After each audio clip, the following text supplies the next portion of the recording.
Welcome to the Dev Central podcast. Today we're going to talk about iWorkflow, and this is kind of our wrap from Programmability Month. And today I have two guests, new to the Programmability Month, but definitely not new to the community. First, I've got my cohort in crime with Dev Central. Peter, how are you? Hey, Jason, good to see you as always. Good deal. And Nathan Pierce, certainly you're not you're not unknown to the Dev Central community, but how are you doing today? Doing very well, thank you, and very happy to be here supporting the Dev Central movement. Okay, so today we're going to talk about iWorkflow, and a lot of you may think, okay, that's another I thing I have to remember with F5 after iRules and iApps and iCall and iControl, and so we're going to get into iWorkflow. But before we get down that road, let's do some term definition. And Peter, you had a great kickoff question. Yeah, so a little bit of house cleaning, Nathan. So within the industry, there's kind of orchestration and management oftentimes seems to get interchanged, whether in definition or in identifying, what orchestration is really all about. So maybe kick it off with kind of differentiating things like orchestration versus management versus automation and maybe even, versus virtualization. Sure, that's a great question and a common one that comes up, and I think that sets the whole scene for just talking about how we automate and orchestrate. So historically, management of infrastructure within data centers has been very device-centric. And in fact, the way it works, the management system is focused on the running config of the device, and it's focused on backing that up or manipulating that running config. So there's a term we use called the source of truth. So in a management world, the source of truth is always the device that's being managed. In an orchestrated world, though, the source of truth becomes the orchestration system. So the end devices, their configurations are pushed onto them and they act based on those orchestrations. But if the orchestrator changes the configuration, then the device's configuration is just altered and edited. So it's this push-down approach versus pulling up and being device-centric. And then when that differs from virtualization you mentioned as well. So with virtualization, I guess this is where I'd use, instead of the source of truth, I'd talk more about abstraction. So virtualization is all about abstracting from these single device entities. So it's a very similar theme. Whereas when we talk about orchestration compared to that virtualization, again, we just have pools of resources, and in an orchestrated world, we're not too interested in each individual device, but more deploying policy and ensuring that that policy is deployed and enforced. Mm. Yeah, so from the context of not caring about those end devices, obviously you have to have some level of understanding of those devices, but at the end of the day, once those connections and those translations are understood, the orchestration agent itself doesn't care what it's connecting to as long as it can, and push that policy. Sorry, that's actually an excellent way of putting it there, Jason, because the orchestration system in a world that's fully automated and orchestrated, then no one wants to think of disaster recovery as this process of then going back to each individual device and thinking about how to get them back online. They want to hit a reset button that redeploys that policy and just backs out the last change that caused a mess. So it's very top-down centric thinking. And it's funny you mentioned thinking, because in a lot of ways you're putting that thinking, that decision making into the system itself. So the orchestration piece is becoming very smart to instantly make those decisions based on whatever criteria have been set, aren't they? That's exactly right. And one customer I was talking about this made the joke of, are we building Skynet, which was the autonomous system that ran the Terminators, which of course turned on the human race. No, we're not going to go that far, but we certainly want to take away a lot of that manual process. Cool. Yeah, for sure. So what are you seeing from our customers, as far as, what are they doing along their orchestration journey?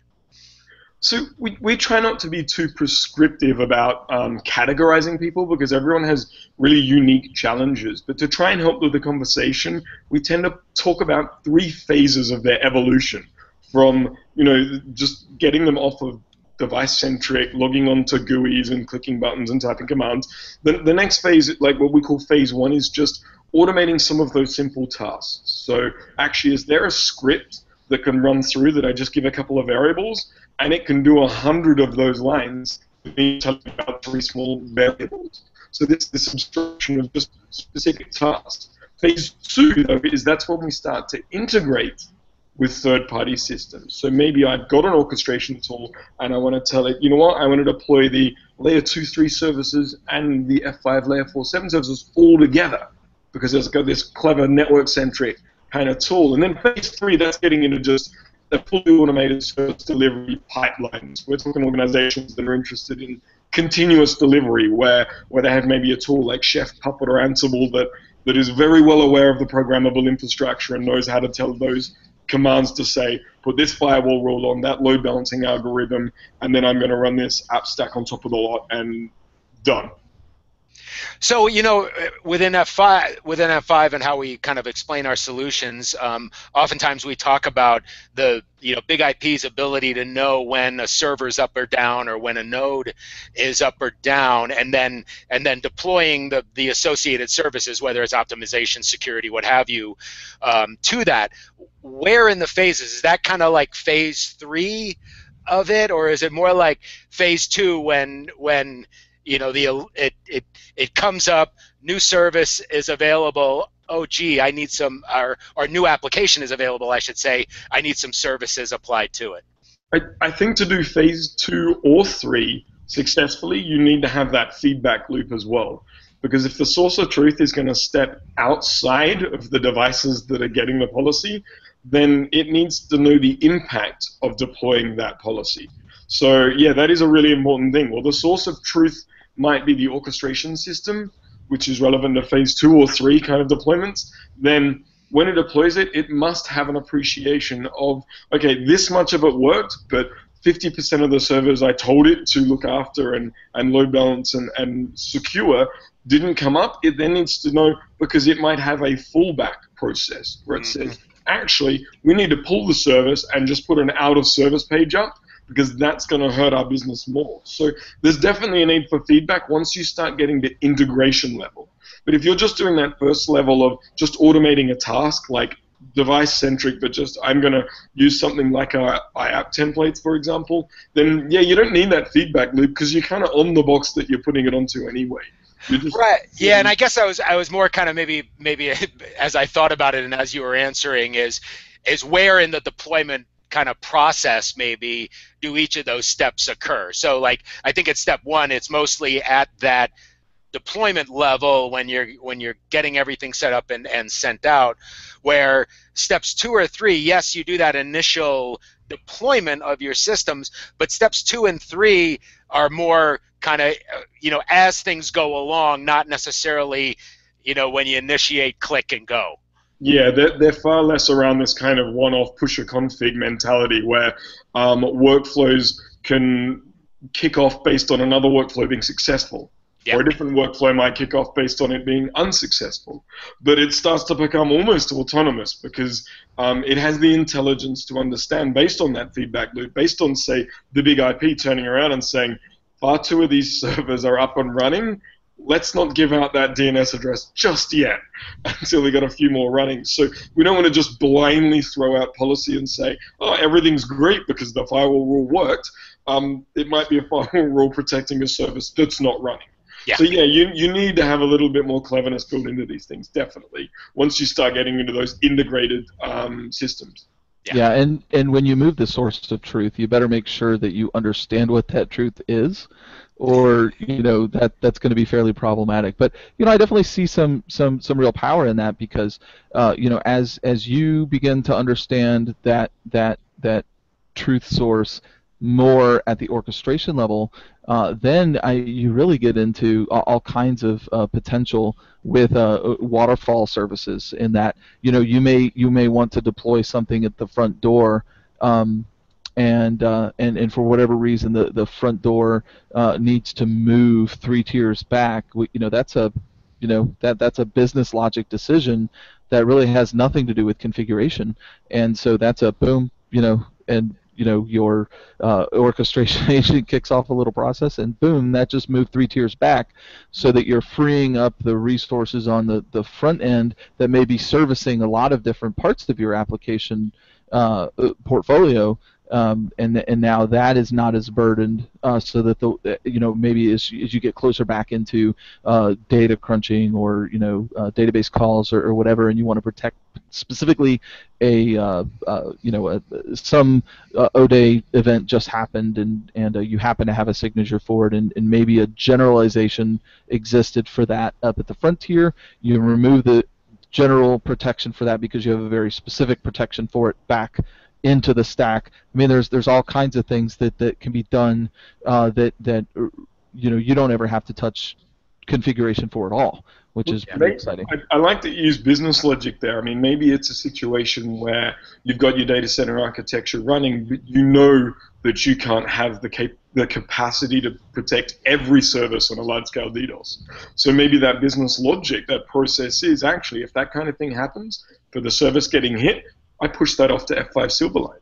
And that can be a process. Now, who wants to confidently be the person that logs onto each device and types each command to kick off that redirection?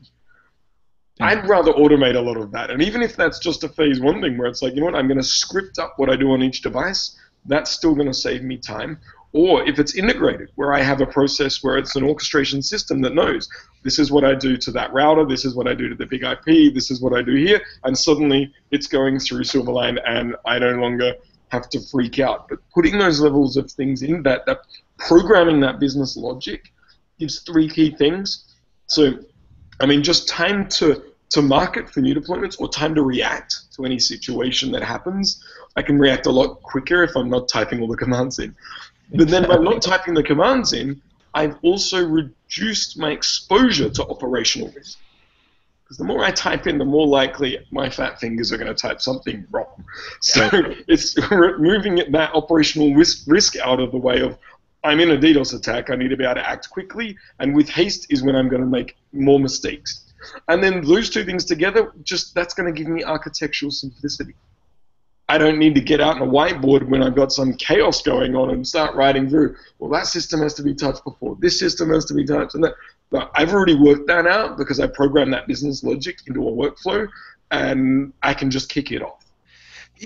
Speaking of automation, scripts, and those sorts of things, I mean, a lot of this is done via APIs, aren't they? And what something we talked about prior to this is that not all APIs are created equal. So is that a challenge for organizations out there? Very true. So imagine the three of us, we do know big IPs very well. Let's not imagine we know big IPs very well. We've all been at F5 for a very long time. But then imagine one of us is given the task of integrating the big IP into a new orchestration tool, and we've never seen it before. Or even vice versa. You've got an expert on an orchestration tool who's being told, I want you to start working with those big IP guys. And we all sit in the room and start talking to each other. It would be like we speak different languages. They don't understand the nuances of a TCP profile or a HTTP profile, and where some are actually selecting an option versus some are providing a string for context. And the time it would take me to teach the expert on the orchestration tool how to program our box using individual API calls, we'd have to stop development for several years so that I could catch them up. And I mean, it's just not feasible. It's not a real-world situation. So, no, not all APIs are created equal. A vendor just saying I have an API, that means I'm programmable infrastructure ready. I mean, that's not really a validated use case, a real-world scenario. And this is why, I mean, F5 IAPS, I think it was 5 years ago we released these. Yeah. This is where we were going with those. Originally they were released as just a GUI templating system, but you can call them via a REST API. So we have validated IAPS that we've done for things like, this is how to do a Microsoft Exchange deployment, or this is how to do a very common HTTP deployment that includes security and optimization and resilience. Well, we only have to pass 5-6 variables inside of a REST post, and suddenly all those commands, sometimes thousands, just get taken care of on our behalf. We've given it enough information by a REST call that we don't need to sit and go through all of those other steps before. So actually there's a really important level of abstraction even within REST APIs. We don't want to have the orchestration team to have to learn the exact ordering and all of those thousands of commands for every service deployment. Yep.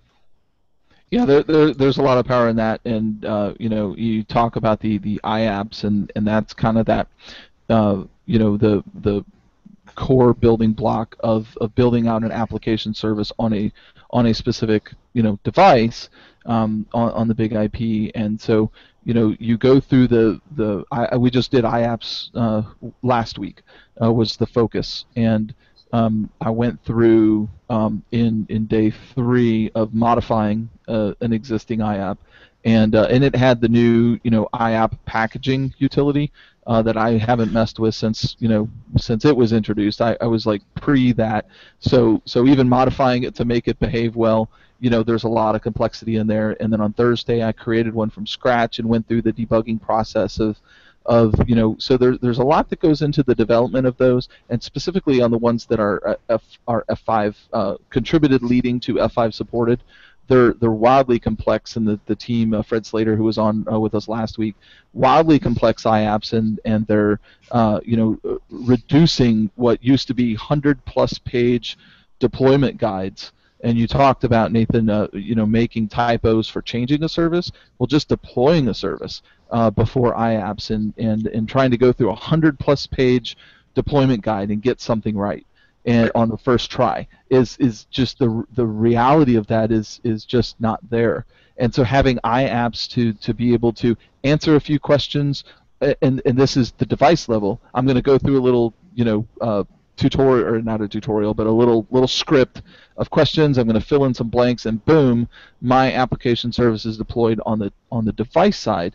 Now abstract that even a further layer where you're filling in those few things, and you don't even need to go through the tutorial anymore, because you know what those options need to be because of your business logic, and those get populated into a JSON post and done, which is amazing.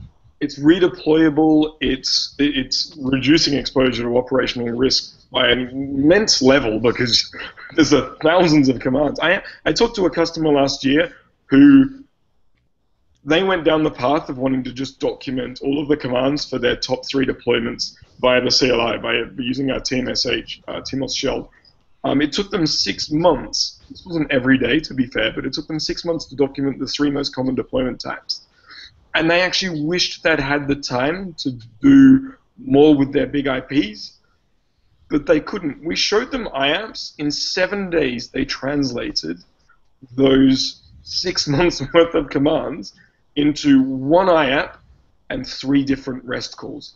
Wow. That they were running out of their Postman application, the REST app that's in the Chrome browser. So that's pretty powerful stuff. So some people are like, I don't want to learn something new. I'm familiar with CLIs. I want to stick with TMSH. Well, actually, that approach was crippling this organization. Yeah. And it was the 7 days they spent translating from one to the other, because of this acknowledgement that now they swear by, yes, not all APIs are created equal. Now that they can use the IAPS via the iControl REST API, they can actually start deploying things that they'd wished they'd done years ago. It's become so simple, and they've reduced the exposure to operational risk. So as we move into iWorkflow, specifically and orchestration. So is iWorkflow an orchestrator, or what exactly is iWorkflow for our community members? So iWorkflow is an enabler of orchestration. So iWorkflow on its own isn't doing orchestration. It's automating a lot of the tasks of deploying an IAP. But iWorkflow is the platform that the orchestrator wants to talk to. It's providing that abstraction from, how many big IP devices are out there, whether those devices are using VCMP, our virtualization technology, or if they're virtual editions or hardware, or if they're running in Amazon.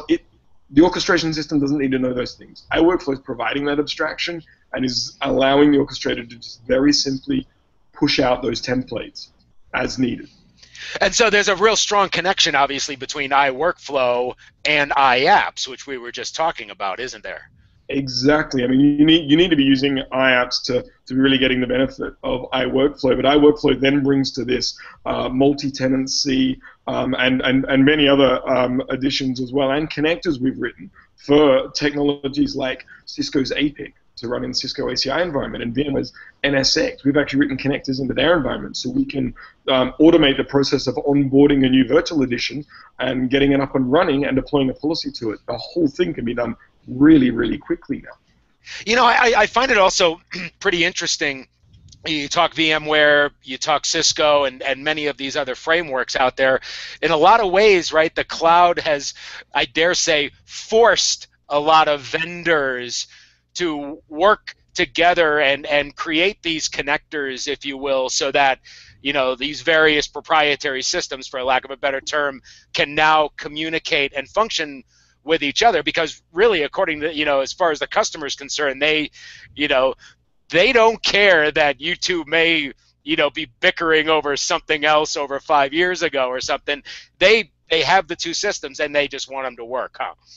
To work in this new evolved data center, you have to be providing programmable infrastructure, because the developers are going to go out and find an open source alternative and stop using your technology, and you're going to have the operational spotlight on you as a vendor, as the bad kid in class who's not making it to deploy services. And you can't play like that anymore. So yeah, it has forced the hand, and it's kind of cool. And this is where I do the shameless plug for F5, in that we added iControl in 2001.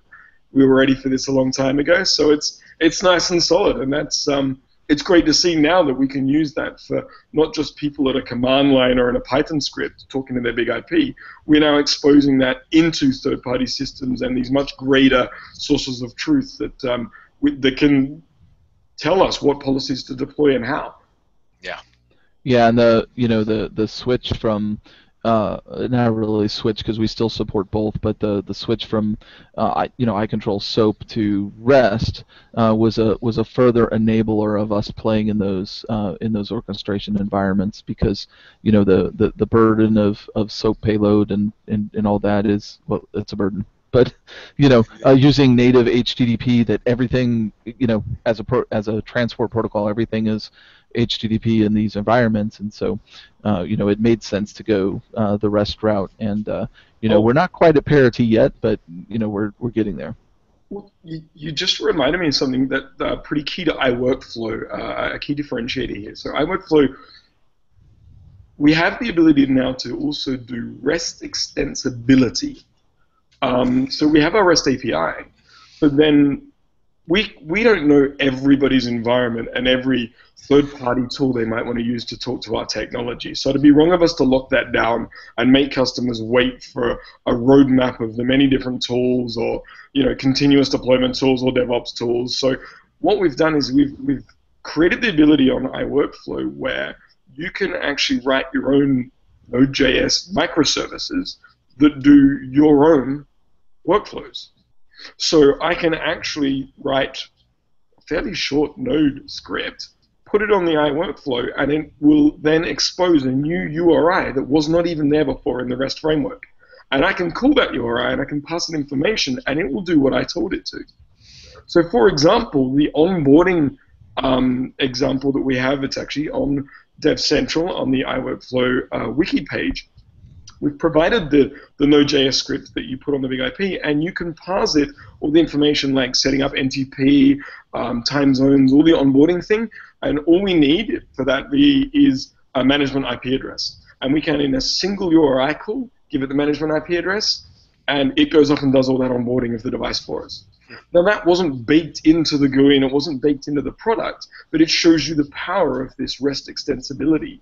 And this is something that allows us to be able to integrate into anything, because we can just program in. And I had this great example actually talking to someone the other day where when they do their onboarding, the guy that goes out into the data center and plugs it in, the guy or girl that goes out in the data center and plugs it in, they they only need to know how to give it a management IP address. They don't even know what that device is going to be used.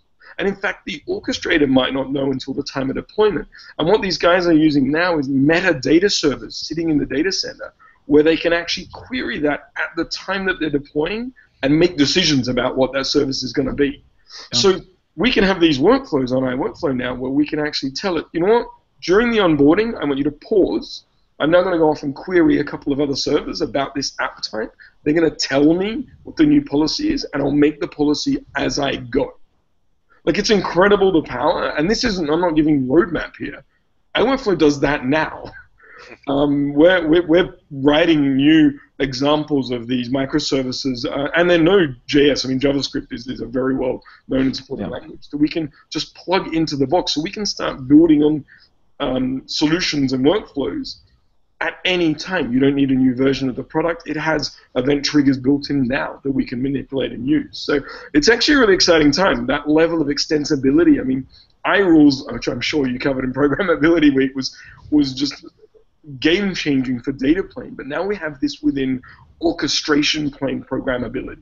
Yeah, I was actually just going to bring up that example. So, for things that were not native decodes for protocols coming through Big IP, you had iRules. So before we had a DNS services license to be able to decode DNS and do anything with it, we had iRules, and we could do it a binary decode and actually just snore read the RFC and line up all the little fields and do what you wanted to do. And so you could extend that and build that into the product because it wasn't there to go. But down the road, as we saw the value and as the market made sense to build it into the product, and it's good to go. And I think that REST extensibility is there as well. Today, you can go out and roll it all your own, but as new opportunities expose themselves for connecting to different systems and those partnerships build up over time, maybe there'll be more formal opportunities there. But for now, you have the extensibility if you need it, you want it, and you want to go that route. Exactly. So we talked about kind of you mentioned it's not so much an orchestrator but an enabler of orchestration. So what is an orchestrator for the people out there?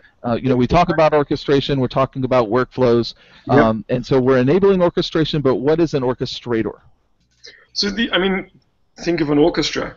You've been to see any classical music where they go up there and the stick. I mean, all the people. There we go. Sorry, the conductor of the orchestra. It's the same kind of thing. And the other common example is the puppeteer. I prefer the orchestra one though, with the conductor. Each person within the orchestra has their sheet music, and they know how to play. The conductor didn't have to teach them music while they started playing it. They already know that bit. However, it's like the puppet master, pulling the strings of when you do it and when you come in and when you don't, and the arrangement of that piece. And I think that's still one of the best examples of, even with data center orchestration. Like we don't expect the orchestrator to understand every nuance of the big IP. We're providing that. We almost consider iWorkflow the sheet music for how to do that deployment, and the orchestrator just has to tell us when we execute that sheet music. Yeah, and it's kind of, you talk about that and the timing of it, right? Within music, the time, because music's all math anyway. I mean, if you can do read music and play music, then essentially you're good in math. But not only the time, 3/4 time or 4/4 time, but also when that service gets played, when that service comes to life, when that note comes to life, when that violin string gets played, is also critically important. The timing of it all. Definitely, timing, ordering, all of those things. Everything has dependencies, etc. And Jason's just shared a diagram from Dev Central here, and this is kind of a good left to right sort of walkthrough of how an workflow is deployed. On the far left, we've got, it could be an administrator. They could be going into the iWorkflow tenant GUI, or maybe they like to use REST commands directly from their desktop or laptop, so they can be deploying the IAPS that way. And then we've got the orchestrator at the bottom. Equally, a system can be executing that iControl REST command against the services catalog. So that box with the number 2, this is a catalog that the administrator of iWorkflow presents to the orchestrators and the operations staff that might be deploying something. Because of that abstraction of that services catalog, none of those people, the administrators or the orchestration systems, need to know anything about what's going on in box 6 on the far right. They no longer need to understand that complexity. That's what iWorkflow is doing, that separation between the two. It's providing a multi-tenant services catalog entry point for either people or computing systems that are doing orchestration.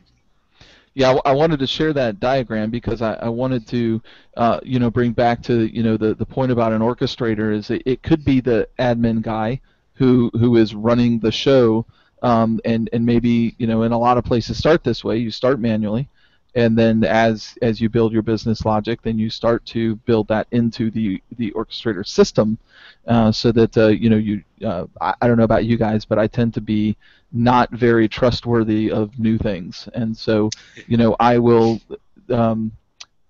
have a little bit of tightly grasped control around something for a little while, and as it proves itself, then I start to let go. And this for me in a deployment would be no different. I am pushing those buttons initially, and then hey, that worked great, and that saved me about 6 hours. So I'm going to let the system do that now. I think that paranoia that you just explained, which paranoia is maybe too strong a word, that's safety mechanism you have built into your brain.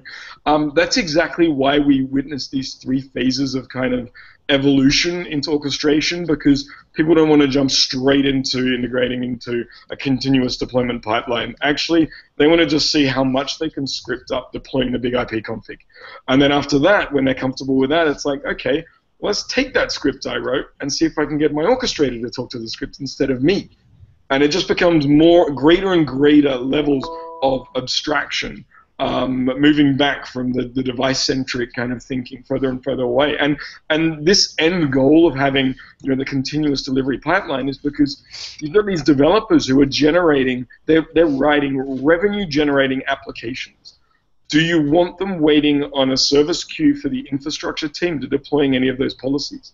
Every minute that that's happening, that code is not generating the revenue it was designed for. Or maybe it's productivity improving for your own employees. So being able to get to this continuous delivery point, that 3rd phase where actually the developer gets to make the choice and say, you know what, I know I need to deploy policy. I know my infrastructure guys have got my back, and they built this policy that was ratified for security, performance, resilience, and acceleration. And all I need to do now is pick out which policy to deploy, because I know my app. I wrote it. All we've had to do is tell them that there's this list of policies in a services catalog. They didn't have to learn anything about what was enforcing the policy. And if they can automate that, they're going to be happy developers because they can move on to the next feature or the next version, and the business can keep moving forward on generating revenue and improving productivity. But we have to take these human latency out of the problem where people are waiting for people. Absolutely. Yeah, well, control is a whole human nature thing anyway. Where things outside of our control, sometimes we get a little uncomfortable. Absolutely. So, on that diagram also, IAPS is kind of right there in the middle, the app services template. So, are those critical to this solution? And, why? And if that's the case, and I think we've talked around that, for the last 10 minutes or so, and if that's the case, why would they go the iWorkflow route versus just using IAPS on the big IP? That is a good point. Yeah, we sort of talked around that, but I didn't really talk about that specific thing. So with the IAPS on the big IP, even though you might be automating a lot of the deployment of that configuration because you're using an IAP, the issue then is that you don't have this multi-tenancy, this interface for non-big IP-centric people. If you want to actually start allowing people, these operations staff who don't know big IP, to start deploying policy, these ratified policies that are in my services catalog, well, you don't want to be giving them the administrator password on all the big IPs in the data center and just letting them pick which one to throw it on, because they're not familiar with the big IP devices. they're not familiar with, okay, this workload, can that even handle it? It might be a 25 megabit throughput version of a virtual edition. You don't want to be throwing this app on there. So iWorkflow is all about kind of abstracting that and giving just deployment capability to operations stuff. So I can have a cluster of big IPs that are for, service type A. And service type A might just be a bunch of microservices that help me build out a social media platform. Well, great. When that operator logs in or sends the REST command to their pool, they only have access to their pool of big IPs. We've isolated them into that tenant's environment. They can't touch anyone else's. So that abstraction gives you really, really fine-grained role-based access control. And that's pretty important if you're going to start, handing the keys over to people outside of the big IP expertise team. You want to make sure that those keys can only do very, very specific things that have been ratified and tested. Well, and I think, it solves not just the technical deficit, but it also solves the political deficit, because in a lot of these organizations, either the network team owns the big IP, or the security team owns the big IP, or the application team owns the big IP. But once you own it, it's like you wrap your arms around it. It's like, no, get away! You can't touch anything on this box. And then you have all this political divide between silos within an organization, either cross-functional or verticals within the organization. And so it becomes this political infighting to where you can't solve that problem. But with the role-based access that you're talking about and the abstraction away, the network team can say, okay, here's the metadata that will allow you to work within, and then the policy that's going to pull from that pool of resources that the network team has already signed off and said, cool, then that's a huge problem solve in the grand scheme of things, and the same is true of if the security team owns the ASM and the APM, and the network team owns just the LTMs and whatnot. Well, I think it also, your point goes, like you mentioned the web application firewall, ASM. It may be somebody who might have no idea how to build out a security policy, or what's going to be allowed and what are false positives and false. They just get to choose. I need a WAF policy and select it. I need an optimization policy and drag it on there, and they might not need to know anything about what is entailed, what's allowed, what's blocked, what are all the nuances within that policy. They're just like, I need security, boom, there it is. Well, that's a really good example there, Peter, and it might even be an example where I saw one use case the other day where they wanted to deploy a policy. It wasn't just ASM, it was AFM as well, the firewall. They wanted to deploy the policy that automatically blocked everything. So it was basically a locked down policy, and then allow the security guys to log in and make amendments to the policy after the entire IAP had been deployed, because it wasn't the same people that worked on it. So we can do these things where actually we can do, 50% of the configuration gets deployed by one team in their IAP, and then another part gets done by another, but it makes up a singular app. So there's been some really interesting use cases coming to us. But I'm going to use this opportunity to once again harp on about the extensibility we added is because we make no assumption that we know everybody's workflows. We're creating an extensible framework in this product that allows everybody to stitch together their workflows. And that's a real key thing about this product and its direction. Cool. So I'm gonna herd us in a little bit here. We went way longer than I thought we would, but it's been a compelling conversation. So any closing comments that you would have, Peter? Oh no, not particularly. I think we actually did a pretty good job, and I do recognize that Jason likes to say Jason. Yeah, well, some say, I used to say Jason, but then everybody would correct me and they'd say Jason, and so it's like, I just say Jason now, and it's easy for me because that's my name, and I love it, and so it's awesome. Yeah. What about you, Nathan? I'm not sure I can follow that. I forgot what I was gonna say. That was pretty good. That was good. No, we just want to hear about use cases now. I mean, all of these examples I mentioned are on Dev Central. Post questions, ask us about your use cases, and challenge us. We want to see how close we can get. to Terminator 3: Rise of the Machines without really stepping over that line. And you put together a great iWorkflow series on Dev Central, haven't you, Nathan? Yes, they are all listed on the iWorkflow wiki page. Also, you could just go to devcentral.f5.com/iWorkflow and you'll see them. So I'm approximately weekly rolling out new articles on the iWorkflow series of just how to get this platform up and running and start doing things faster with less operational risk. Yeah, and we also have a few of those articles are linked in the Programmability Month calendar that's featured on the front page of Dev Central, and that'll get you to that series. So, hey guys, thanks a lot for your time. And Cool. and as far as the podcasts go, this concludes Programmability Month. So it's been a great month, and thank you guys for joining up. It was fun. Thanks, Jason. Awesome. All right, Thank take you. care.